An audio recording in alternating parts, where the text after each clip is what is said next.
Welcome my dear rockets. आज हम देखने वाले हैं the last voyage of the Demeter. Movie की शुरुआत में हमें 1897 का समय दिखाया जाता है, जहां पर हम एक अनजान शिप को इंग्लैंड के पोर्ट पर देखते हैं जिसका नाम डिमीटर है। अब इस शिप को जब चेक किया जाता है तो पता चलता है कि इसमें कोई नहीं बचा और इसमें इन लोगों को इस जहाज के कैप्टन इलोइट की डायरी मिलती है, जिसमें उसने इस जहाज के सफर के बारे में सब कुछ लिखा होता है। उसने आखिरी पन्ने पर लिखा है कि अगर ये जहाज तुम्हें मिल जाए तो इसका मतलब यह है कि हम नाकामयाब हुए और पूरे लंदन पर अब खतरा मंडरा रहा है। तुम्हें सिर्फ भगवान ही बचा सकता है क्योंकि हम उस शैतान को रोकने में नाकामयाब हुए हैं। अब यहाँ ये किस शैतान के बारे में बात कर रहे हैं इसका तो हमें फ्लैशबैक के जरिए ही पता चलेगा। यानी कि 4 हफ्ते पहले जब डिमीटर जहाज ने अपनी रोमानिया की यात्रा शुरू की थी। अब अगले सीन में रोमानिया के तट पर हम डिमीटर जहाज को देखते हैं जिस पर लकड़ी के बड़े बड़े बॉक्सेस लादे जा रहे हैं जिन्हें लेकर इलोइट को इंग्लैंड के लिए रवाना होना था। इलोइट के साथ हम उसके पोते टॉबी को देखते हैं और इलोइट अपने क्रू मेंबर वोजैक से कहता है हमें रास्ते में जहाज पर कुछ और लोगों की जरूरत पड़ने वाली है। कम से कम 2-3 लोग तो चाहिए जिन्हें जहाज के बारे में सब कुछ पता हो और वो हमारे काम आ सके। इसके बदले हम उन्हें अच्छा पैसा भी दे देंगे। ये सुनते ही वोजैक इस काम पर लग जाता है, जिस दौरान क्लेमेंस नाम का एक आदमी वोजैक से कहता है कि देखो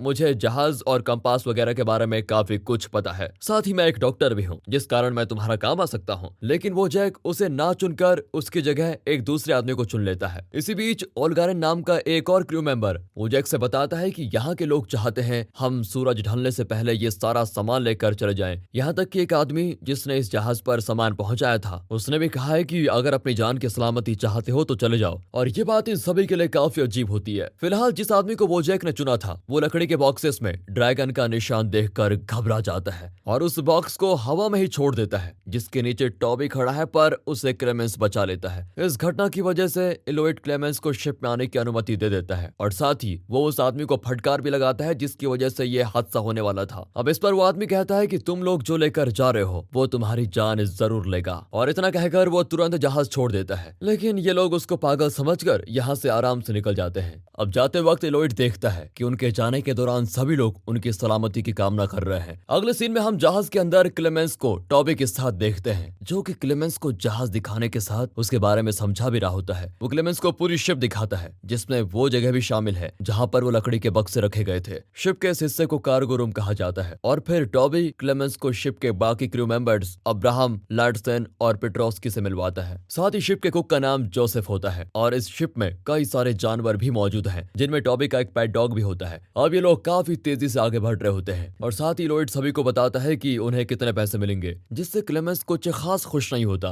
क्योंकि वो इस शिप पर पैसों के लिए नहीं बल्कि इसलिए आया है क्योंकि उसे दुनिया घूमनी है। दूसरी तरफ इलोइट वोजैक से कहता है कि कैप्टन के तौर पर यह मेरा आखिरी सफर है, इसके बाद मैं रिटायर होकर सेटल हो जाऊंगा ताकि मैं टॉबी पर ध्यान दे पाऊं। इलोइट अपनी जगह वोजैक को अगला कैप्टन बना देता है, जिस बात से वो बड़ा खुश होता है। इसी बीच हमें एक लकड़ी के बॉक्स को दिखाया जाता है जो कि अपने आप हिल रहा है और इससे शिप के चूहे भी डरे हुए होते हैं। फिलहाल अचानक से कुछ देर के बाद सभी को जानवरों की चिल्लाने की आवाज आती है, जिसे देखने के लिए क्लेमेंस और टॉबी जाते हैं, पर वहां ऐसा कुछ भी नहीं होता जो जानवरों को डरा रहा हो। पर तभी क्लेमेंस को कार्गो रूम से कुछ आवाज आती है। वो टॉबी को भेजकर अकेले में उसको देखने जाता है। वो देखता है कि एक बॉक्स वहां टूटा हुआ है जिसके अंदर से मिट्टी में सनी हुई एक लड़की मौजूद थी। हालांकि अभी वो बेहोश है। क्लेमेंस उसे ऊपर लेके आता है और शिप पर एक लड़की मौजूद है। ये बात आग की तरह फैल जाती है। वोजैक का तो कहना होता है कि हमें इस लड़की को मार देना चाहिए क्योंकि ये चोरी छुपे यहाँ पर आई है। इस पर क्लेमेंस कहता है कि देखो उसकी हालत तो देखो, मुझे लगता है कि उसे किसी तरह का इन्फेक्शन हुआ है जिसका मैं इलाज कर सकता हूँ। ये बेचारी तो अभी तक बेहोश है। यहाँ इलोइट क्लेमेंस की बात मान जाता है क्योंकि वो कैप्टन के तौर पर अपने इस आखिरी सफर में ये नहीं चाहता कि किसी की जान जाए। जिसके बाद क्लेमेंस उस लड़की का ब्लड ट्रांसफ्यूजन करना शुरू कर देता है, जो कि उसे कई बार करना होगा ताकि वो लड़की इन्फेक्शन से बच जाए। अब रात के वक्त ओल्गारेन जब क्लेमेंस के साथ होता है तो वो दूरबीन से एक बहुत ही भयानक शैतान की झलक देखता है जिसके बड़े बड़े दांत हैं, पर अगले ही पल वो शैतान गायब हो जाता है। मगर इस चीज से ओल्गारेन काफी डर जाता है। इसी बीच जोसेफ को टॉबी के पेट डॉग की लाश मिलती है जिसकी हालत काफी ज्यादा बुरी है और उसके साथ बाकी के जानवरों का भी वही हाल होता है। सब इस चीज को उस लड़की से जोड़कर देख रहे होते हैं, लेकिन क्लेमेंस जानवरों की लाश को देखकर कहता है वो लड़की तो बेहोश है और इन सब जानवरों पर काटने के निशान जो हैं वो ऐसे लग रहे हैं कि मानो इनका किसने खतरनाक तरीके से शिकार किया हो। क्लेमेंस का मानना होता है कि उस डॉग को शायद रेबीज था, इसलिए उसने ऐसा किया होगा ताकि ये रेबीज फैले ना, और अब ये रेबीज किसी पर फैले ना, इसलिए वो सभी जानवरों की लाशों को पानी में फेंकवा देता है। अपने डॉग के साथ इन जानवरों की मौत से टॉबी काफी ज्यादा दुखी होता है। फिर उसे क्लेमेंस संभालता है। इस वक्त हम शिप के एक हिस्से में उसी शैतान को देखते हैं जिसने ये सब कुछ किया,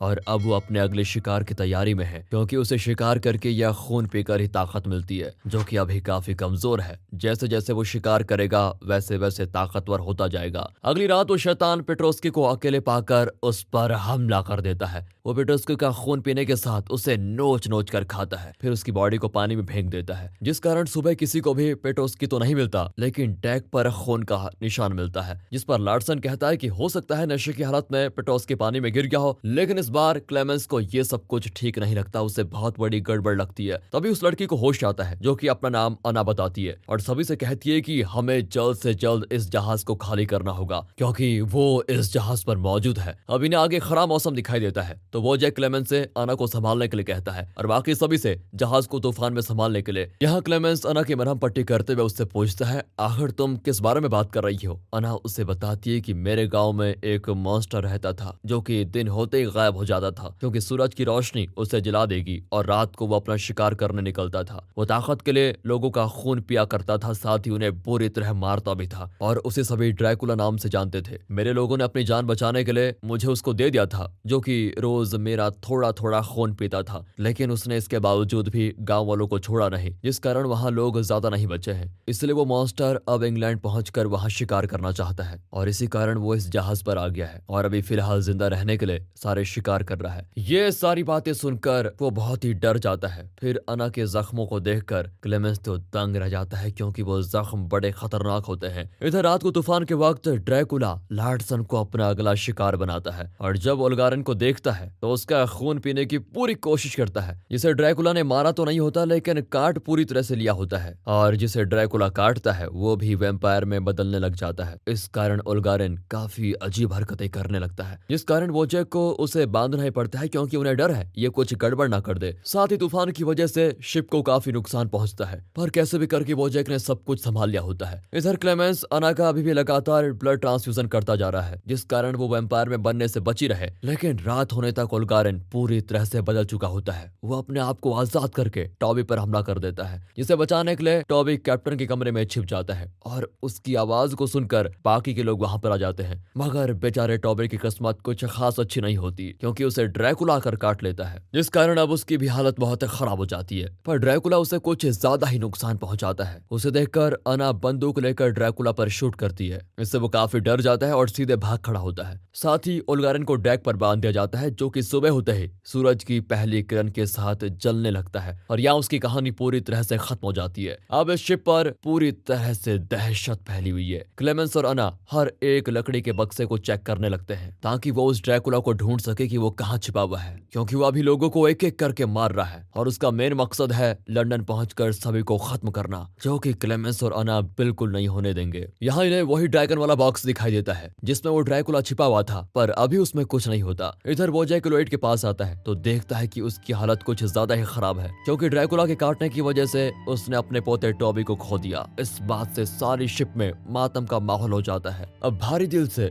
इलोइड टॉबी को अंतिम विदाई देने वाला होता है, तभी वो देखता है कि टॉबी हिल रहा है। हालांकि टॉबी भी अब वैम्पायर में बदल चुका है, जो इलोइड पर हमला कर देता है, मगर सूरज की रोशनी की वजह से वो भी जलने लगता है, और इससे थोड़ा बहुत इलोइड भी जल जाता है। ये देखकर क्लेमेंस जलते हुए टॉबी को पानी में फेंक देता है, और इस हादसे ने इलोइड को पूरी तरह से तोड़ दिया होता है। उसकी इस हालत को देखकर वो जैक उनकी जिम्मेदारी को संभालता है, और बचे हुए सभी लोग मिलकर ड्रैकुला से निपटने का एक मास्टर प्लान बनाते हैं। अना का कहना होता है कि ड्रैकुला सबको एक एक करके इसलिए मार रहा है क्योंकि वो लंदन पहुंचना चाहता है, इसलिए हमें इस जहाज को ड्रैकुला सहित डुबोकर लाइफ बोट में निकल जाना चाहिए, यही आखिरी रास्ता है। लेकिन अगर इन्हें ऐसा करना है तो उसके लिए इन्हें आज रात ड्रैकुला को ट्रैप करना होगा। रात होते ही सभी इस काम में लग जाते हैं, जिस दौरान क्लेमेंस देखता है कि अना थोड़ा घबराई हुई है। वो अना से इसका कारण पूछता है। अना कहती है कि वो मुझे हमारे करीब ही महसूस हो रहा है, और ऐसा लगता है कि जैसे उसे हमारे प्लान के बारे में सब कुछ पता है। और ये बात बिल्कुल सही होती है, क्योंकि ड्रैकुला इन लोगों के मुताबिक अना पर नहीं बल्कि पहले जोसेफ, अब्राहम्स और वोजेक पर हमला कर देता है। वो जोसेफ और अब्राहम को मार मार कर पानी में फेंक देता है, और फिर वोजेक ड्रैकुला को देखकर उसका नीचे तक पीछा करता है। साथ ही वो ड्रैकुला को एक गोदाम में बंद करके जहाज में छेद कर देता है। साथ ही वो अना, क्लेमेंस और इलोइड को लाइफ बोट में निकल जाने को कहता है, लेकिन ड्रैकुला उससे भी खतरनाक मौत मारता है। उसके बाद वो एलोइड को अपना अगला शिकार बनाता है, जो कि मरने से पहले क्लेमेंस को अपनी डायरी देता है और कहता है कि तुम इसे और लोगों तक जरूर पहुंचा देना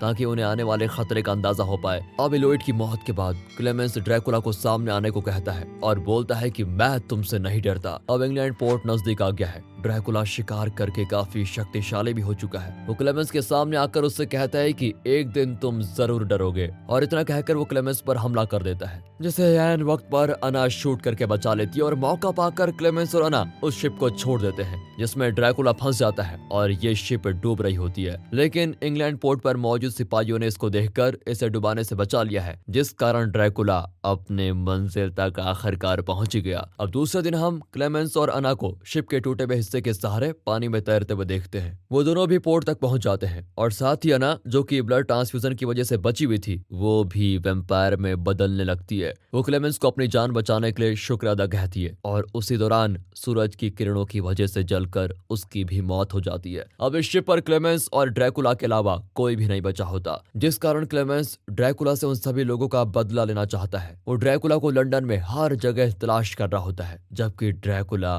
उसके आसपास ही मौजूद है। जिसके साथ ही दोस्तों ये मूवी यहाँ पर खत्म होती है। इसका अगला पार्ट जरूर बनेगा और उसके रिलीज होते ही हम उसको लेकर पहले पहुंचेंगे आपके पास। बाकी अगर आपको वीडियो अच्छी लगी हो, स्टोरी अच्छी लगी हो, एक्सप्लेनेशन अच्छा लगा हो तो इसे ज्यादा से ज्यादा शेयर करें, वीडियो को लाइक कीजिए, चैनल को सब्सक्राइब। मिलते हैं अगली वीडियो में, तब तक के लिए गुड बाय, अपना ख्याल रखिए and finally thanks for watching.